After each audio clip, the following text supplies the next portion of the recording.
दिवाली पास आ रही है और जैसे ही त्योहार नजदीक आता है, हर घर में साफ सफाई का दबाव अचानक से बढ़ जाता है।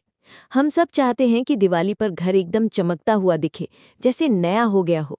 लेकिन सच बताइए, क्या आपके साथ भी ऐसा हुआ है कि आपने सोचा, अरे 2-4 दिन पहले ही पूरा घर चमका देंगे, और फिर जब सफाई शुरू की तो काम इतना ज्यादा निकल आया कि थकान से कमर दर्द करने लगी और मूड भी चिड़चिड़ा हो गया। यही वजह है कि आज की इस वीडियो में मैं आपके साथ एक ऐसा आसान तरीका शेयर करने वाली हूँ जिससे आप दिवाली की सफाई बिना किसी थकान, बिना किसी तनाव और एकदम स्मार्ट प्लानिंग के साथ कर पाएंगी। सबसे अच्छी बात यह है कि ये तरीका सिर्फ दिवाली तक ही सीमित नहीं रहेगा, बल्कि आप इसे पूरे साल अपने घर को क्लीन और ऑर्गेनाइज रखने में इस्तेमाल कर सकती हैं। तो चलिए, अब दिवाली की सफाई को बोझ समझने की बजाय इसे स्मार्ट तरीके से मज़ेदार और आसान बना लेते हैं। सबसे पहली गलती जो हम सब करते हैं वो है लास्ट मोमेंट क्लीनिंग। हम सोचते हैं कि दिवाली से 3-4 दिन पहले पूरा घर साफ कर लेंगे, लेकिन रियलिटी ये होती है कि जैसे ही सफाई शुरू करते हैं, उसी समय बच्चे कुछ खाने की डिमांड कर देते हैं, पति को एक काम बता देते हैं, और बीच बीच में छोटे मोटे और काम भी आते रहते हैं।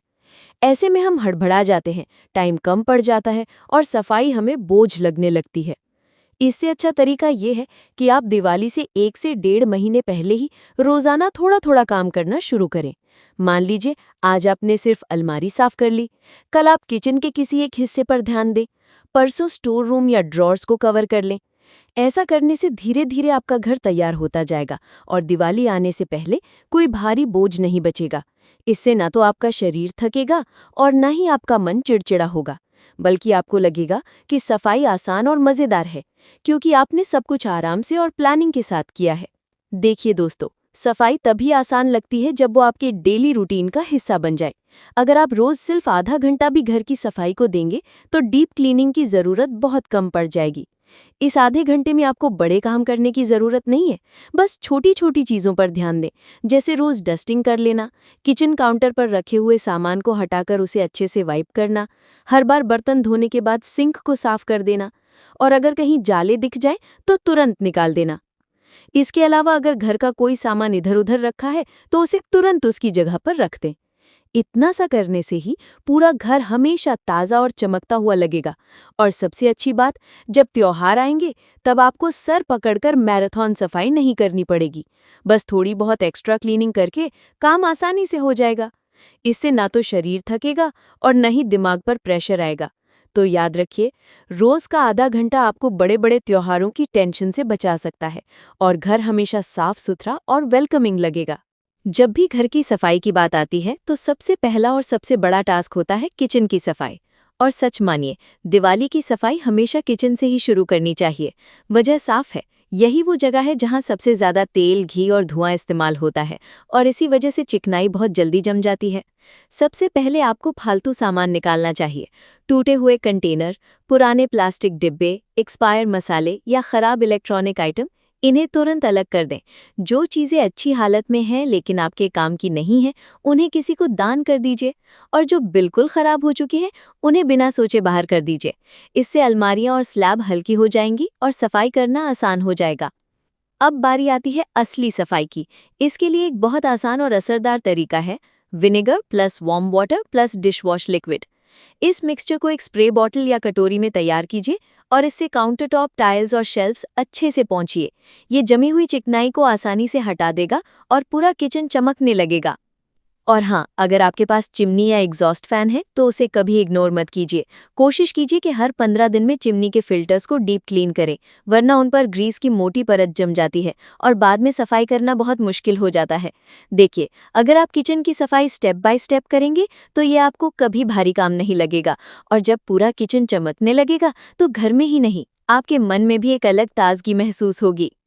अब बात करते हैं बेडरूम की। ये वो जगह है जहां आपको दिन भर की थकान मिटानी होती है, लेकिन अक्सर सजावट के चक्कर में हम इतने सारे फोटो फ्रेम, शो पीस और एक्स्ट्रा कुशन्स रख देते हैं कि सफाई करना ही मुश्किल हो जाता है। देखने में तो ये सब बहुत अच्छा लगता है, लेकिन डस्टिंग में डबल टाइम ले लेता है। इसलिए सबसे पहला काम यही करें कि बेडरूम को ज़्यादा भरा हुआ ना रखें। जितना सामान ज़्यादा होगा उतनी सफाई मुश्किल होगी। बेडरूम हमेशा मिनिमल रखें, सिर्फ ज़रूरी सामान। अब अगर आपको सजावट पसंद है तो उसका भी आसान तरीका है। एक्स्ट्रा डेकोर को एक बॉक्स में पैक करके रख दें और त्योहारों या खास मौक़ों पर ही निकालें। ऐसे में आपका बेडरूम हमेशा स्पेशियस और साफ सुथरा रहेगा। जब कमरा खुला खुला और क्लटर फ्री होगा तो नींद भी गहरी आएगी और सुबह उठ के मन भी बहुत हल्का लगेगा। अब बारी आती है सबसे इम्पॉर्टेंट स्टेप की, घर से फालतू सामान हटाने की। देखिए, सफाई तभी असरदार लगती है जब घर में सिर्फ वही चीजें रहें जिनकी हमें सच में जरूरत है। सबसे पहले अपनी अलमारी खोलकर देखें। आपको खुद पता चलेगा कि कई ऐसे कपड़े रखे हैं जिन्हें आपने पिछले 6 महीने से पहना ही नहीं। ऐसे कपड़े या तो किसी जरूरतमंद को दान कर दीजिए या फिर अगर खराब हैं तो उनसे डोरमैट, पोंछा या डस्टर बना लीजिए। इसके बाद घर में पड़े टूटे फूटे सामान पर ध्यान दें। टूटा हुआ शीशा, बंद पड़ी घड़ी, खराब इलेक्ट्रॉनिक आइटम, टूटी मूर्तियां या पुराने डिब्बे, ये ना सिर्फ जगह घेरते हैं बल्कि घर में नेगेटिव एनर्जी भी लाते हैं। इसलिए दिवाली से पहले इन्हें घर से बाहर करना सबसे जरूरी है। जब आप ये डीक्लटरिंग कर लेंगे तो घर आपको और भी हल्का और पॉजिटिव लगेगा। ऐसा लगेगा जैसे बोझ उतर गया हो और फ्रेश एनर्जी अंदर आ गई हो। घर की सफाई करते समय अक्सर हम इतनी मेहनत कर देते हैं कि अपना ख्याल रखना भूल जाते हैं। कई बार महिलाएं पूरे दिन लगातार झाड़ू पोंछा, किचन क्लीनिंग और बाकी चोर्स करती रहती हैं और आखिर में थकावट या हल्की बीमारियों का सामना करना पड़ता है। इसलिए सफाई करते समय छोटे छोटे ब्रेक लेना बहुत ज़रूरी है। हर 30-40 मिनट के काम के बाद थोड़ा रुकें, चाय पिएं, पानी पिएं या कोई फ्रूट खा लें। ये छोटा सा ब्रेक आपकी एनर्जी मेंटेन करता है और शरीर को रिलैक्स करता है। साथ ही जब आप थकान कम महसूस करेंगी तो सफाई करते हुए आप इसे एंजॉय भी कर पाएंगे और ये बोझ नहीं लगेगा। याद रखिए, घर साफ रहना ज़रूरी है, लेकिन आपकी सेहत और हैप्पीनेस उससे कहीं ज़्यादा इम्पॉर्टेंट है। जैसे ही बारिश का मौसम खत्म होता है, धीरे धीरे ठंड बढ़ने लगती है। ऐसे में अगर आप अपने बेडशीट्स, क्विल्ट्स और ब्लैंकेट्स को तुरंत धूप में सुखाना शुरू कर दें तो ये कई फायदे देते हैं। नमी और बदबू निकलती है। लंबे समय तक अलमारी में रहने के कारण कंबल और चादरें कभी-कभी नम या हल्की बदबूदार हो जाती हैं। धूप में रखने से ये पूरी तरह फ्रेश हो जाती हैं। सर्दियों में इस्तेमाल के लिए तैयार। जब सर्दी आएगी तो आपके कंबल और चादरें रेडी और वार्म रहेंगी। बैक्टीरिया और धूल कम होती है। धूप की यूवी रेज कपड़ों में मौजूद जर्म्स और माइट्स को कम करती हैं। बड़े कंबल और क्विल्ट्स को बाहर फैलाकर रखें ताकि पूरे हिस्से पर धूप पहुंचे। छोटे छोटे इंटरवल्स में पलटते रहें ताकि सभी तरफ से अच्छी तरह से सूख जाए। सफाई करते समय सही टूल्स का इस्तेमाल करना भी बहुत ज़रूरी है। अक्सर हम नॉर्मल कपड़े या पुरानी रैग से डस्टिंग कर लेते हैं, लेकिन ऐसा करने से धूल इधर-उधर फैल जाती है और सफाई पूरा असर नहीं दिखाता। इसलिए हमेशा माइक्रोफाइबर क्लॉथ का इस्तेमाल करें। ये धूल को अच्छे से पकड़ लेता है और सरफेसेस पूरी तरह साफ हो जाते हैं। अगर घर में कुछ पुरानी सॉक्स पड़ी हों तो उन्हें भी इस्तेमाल किया जा सकता है। खासकर कोनों और छोटे-छोटे एरियाज की सफाई के लिए ये बहुत यूज़फुल होते हैं। और हाँ, अगर आपको डस्ट एलर्जी है या सफाई करते समय आंखों में खुजली या छींक आती है तो मास्क और गॉगल्स पहनना बिल्कुल मत भूलिए। ये आपके हेल्थ को सेफ रखने के साथ साथ सफाई करते समय आराम भी देता है। सही टूल्स और प्रिकॉशंस के साथ सफाई करना न सिर्फ आसान होता है बल्कि आपके एफर्ट्स का पूरा फायदा भी दिखाई देता है।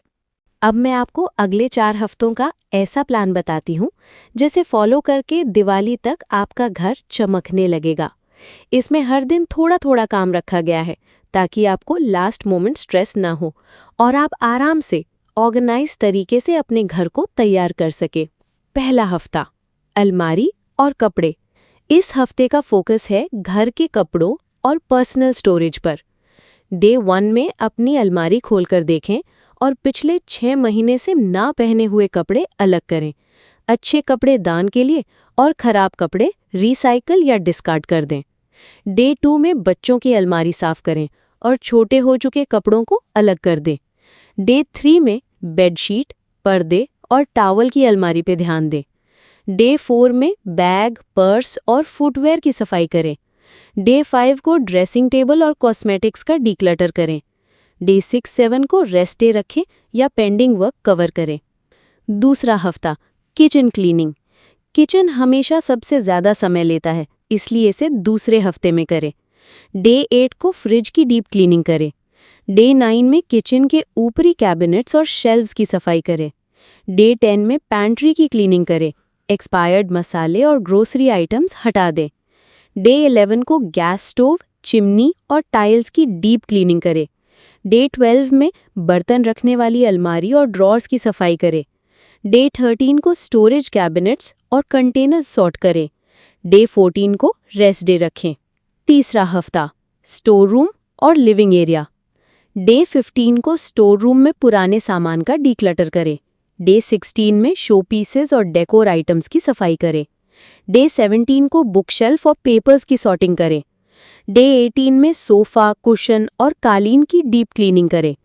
डे 19 को टीवी यूनिट और इलेक्ट्रॉनिक आइटम्स की सफाई करें। डे 20 में एंट्रेंस और गैलरी पर ध्यान दें।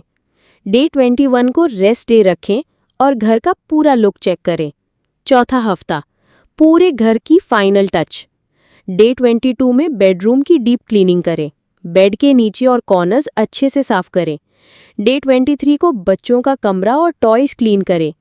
डे 24 में गार्डन या बैल्कनी को क्लीन और डेकोरेट करें। डे 25 को घर के दरवाजे और खिड़कियों की धुलाई करें। डे 26 को पूजा घर की सफाई और नए डेकोर की तैयारी करें। डे 27 को पूरे घर की फाइनल डस्टिंग और मॉपिंग करें। डे 28 को रेस्ट डे रखें और घर का पूरा लुक चेक करें। इस तरह रोजाना सिर्फ 1-2 घंटे निकालकर आप पूरे घर की क्लीनिंग स्टेप बाय स्टेप कर सकती हैं। दिवाली तक आपका घर परफेक्टली रेडी होगा और आपको लास्ट मिनट की टेंशन या थकान महसूस नहीं होगी।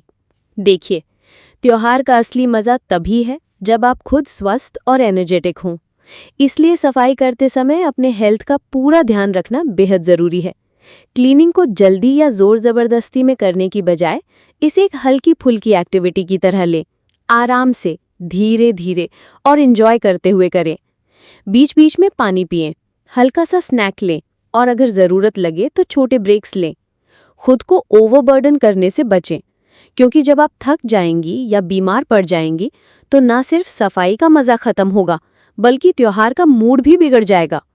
छोटे छोटे प्रिकॉशंस अपनाने से आप क्लीनिंग के दौरान सेफ और कंफर्टेबल रहेंगी और अपने घर को भी अच्छे से तैयार कर पाएंगी। तो दोस्तों, याद रखिए, दिवाली की सफाई सिर्फ घर को चमकाने के लिए नहीं होती, बल्कि ये हमारे मन और माहौल को भी पॉजिटिव बनाती है। जब हम फालतू चीज़ें निकालते हैं, अलमारियों और शेल्फ्स को ऑर्गेनाइज करते हैं, तो सिर्फ घर ही नहीं, हमारा मन भी हल्का और खुश महसूस करता है। इस बार सफाई को बोझ मत समझिए, इसे एंजॉय कीजिए। धीरे धीरे रोज थोड़ा थोड़ा काम कीजिए और हर स्टेप में अपने घर को नए रूप में देखें। दिवाली के दिन आप सिर्फ सुंदर घर ही नहीं पाएंगी, बल्कि खुशी और सैटिस्फैक्शन का भी अनुभव करेंगी। अगर आपको मेरी ये टिप्स और बातें मददगार लगी तो इस वीडियो को लाइक और शेयर ज़रूर करें। और हाँ, अगली वीडियो में मैं आपके लिए लेकर आऊँगी मेरे फेवरेट क्लीनिंग प्रोडक्ट्स, जिन्हें मैं अपनी डेली क्लीनिंग में यूज़ करती हूँ, ताकि आप भी जान सकें कौन से प्रोडक्ट्स सच में घर की सफाई आसान बनाते हैं। तो दोस्तों, तब तक के लिए हैप्पी क्लीनिंग और दिवाली की ढेरों शुभकामनाएं।